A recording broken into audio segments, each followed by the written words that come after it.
The Cameron Senior Center was abuzz recently when State Senator Eileen Donoghue and the center's partnership with Whole Foods Market provided a luncheon for local seniors on yet another gorgeous summer day. The senator went around the room chatting with her constituents and also talked a bit about the things that she has been working on up on Beacon Hill. Well, thank you so much for allowing me to come here on a summer afternoon to spend some time to say hello to each and every one of you. And thank you for coming to support this tremendous senior center. I also want to thank our wonderful volunteers from Westford Academy that are here. Let's hear it for these kids. They're doing a fabulous job. And you know, oftentimes kids could be disinterested, not willing to volunteer, not willing to give of their time and their effort, and we're very grateful for them to be here today. So thank you so much.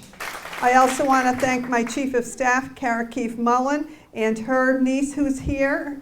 Thank you so much, Abby, for being here today.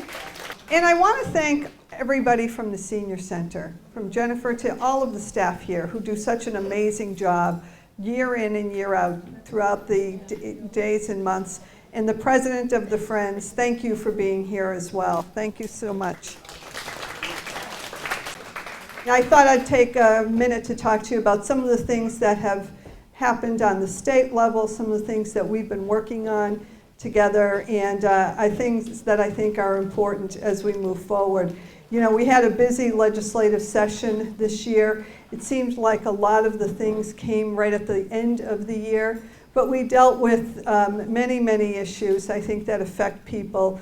I had the privilege of chairing for the Senate the Economic Development Committee, and we did pass a comprehensive economic development bill. It actually was voted on at midnight on July 31st, just in the nick of time.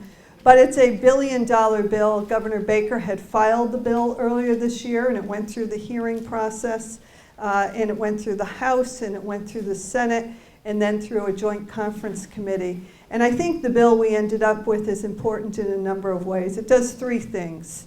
It talks about the $1 billion over the next 5 years, investing in job creation, investing in workforce training and development, and investing in infrastructure improvements. And those are three things that we find are critically important. Massachusetts is in a place that is poised to have more jobs than we have people to fill them in the next years to come. So what does that mean? It means we need to be training, making sure our kids coming out of school, whether it's out of college or education, certificate programs, what have you. There's jobs at every level in the economy, but they're in specific areas. They're in research, they're in development, they're in advanced manufacturing, areas that the state is going to dominate in the next decade or more to come. And so we needed to provide in the Economic Development Bill the tools to get people trained so that they're ready to take on those jobs that employers are going to have and that even have today. And so we've taken some steps, and in this bill there's a few measures to address that. One of them that I'm very pleased to talk about, and that has to do with college saving incentive plan. You know, for many middle-class families, when their kids are ready to go to college, two things: they don't qualify or they don't get much in the way of financial aid, and at the same time they haven't been able to put away a whole lot of money or savings, just trying to keep things going while the kids are growing up.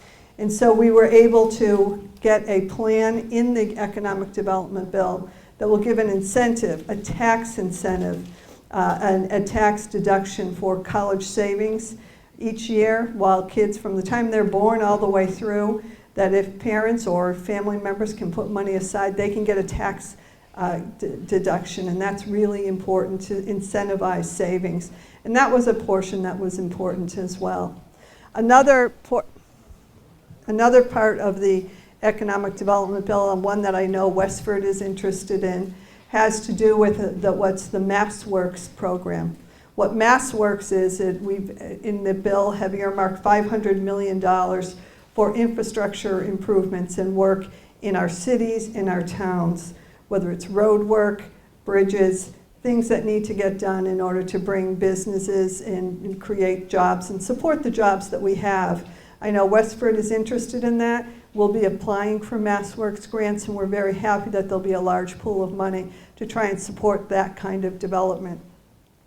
Those were some of the things that the Economic Development Bill did. As I mentioned, it was $1 billion bill. It had 140 sections. I don't think you want me to go through all 140, but I think it's a good collaboration between the administration, Governor Baker, and the legislature, trying to push Massachusetts forward in the years to come, giving the administration the tools to do just that.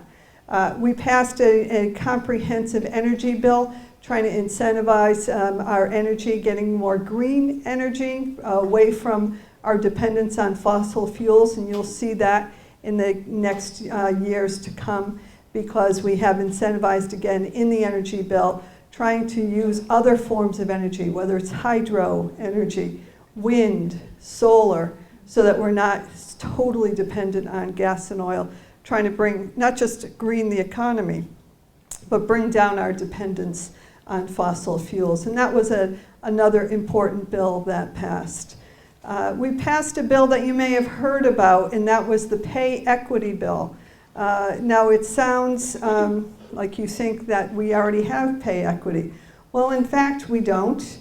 And women are still paid less than men, and this is something that what happens as a general rule, oftentimes people don't know who's getting paid for doing the same job. Under the pay equity bill, there's a transparency that allows people to find out and to know what others are getting paid. But you know, this portion of the year is very, very busy, and I'll tell you a couple of the things that we'll be working on as we move forward through the end of this legislative session.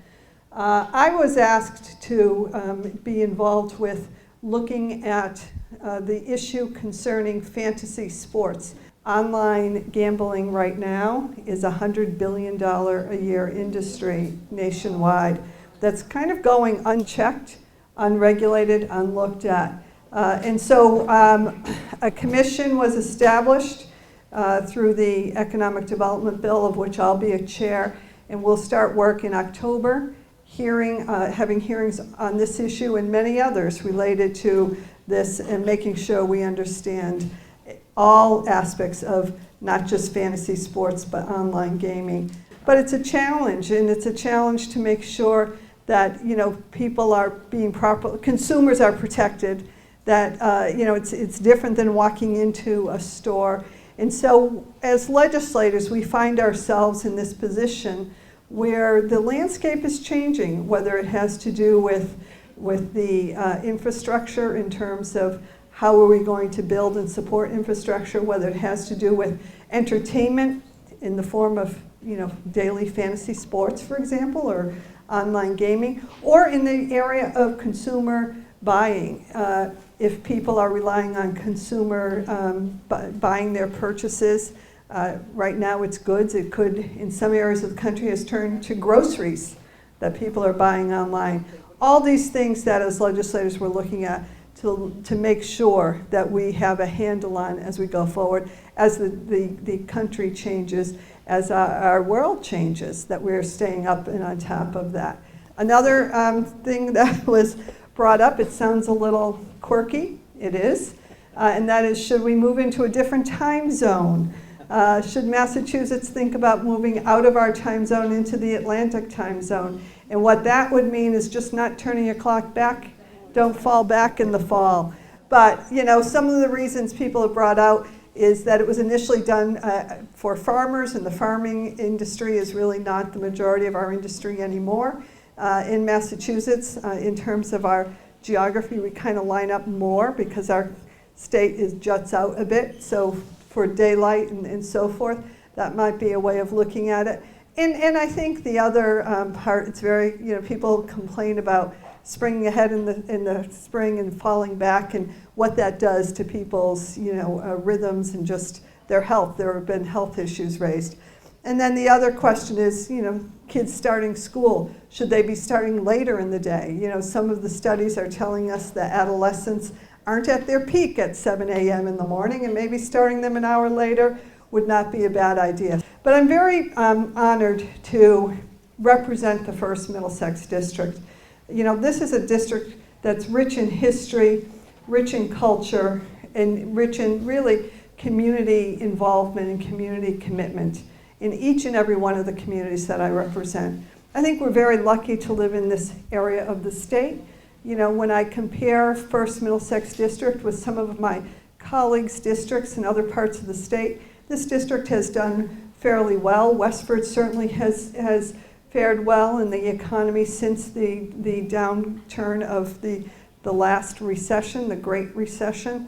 Has been well run. The town is solid, it is well run. They have done some great economic development and planning and provide a high degree of education quality and family options for families who live here and want to live in the town of Westford.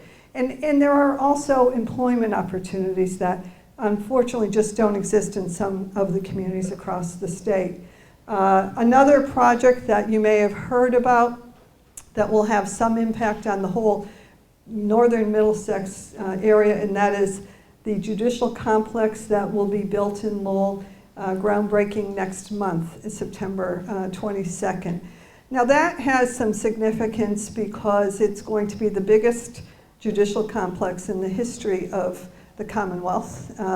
It will also make it unnecessary for people to travel down to the other end of the county, to Cambridge, to either go to court or to file wills or to do any number of things. There's going to be courtrooms and offices right up here in Lowell. It is on the edge of the Hamilton Canal District, very easy access on and off the Lowell connector. And this will have an impact far beyond the city of Lowell, but for all of the communities in northern Middlesex County. It's expected to be a $200 million project, and as I mentioned, it's starting next month and will be completed in 30 months. Hard to imagine, but that's what they say. It's 30 months to completion.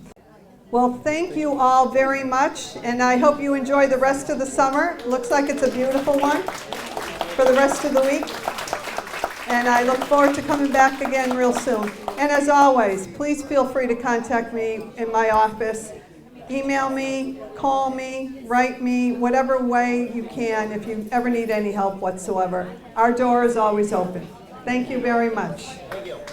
Thank you.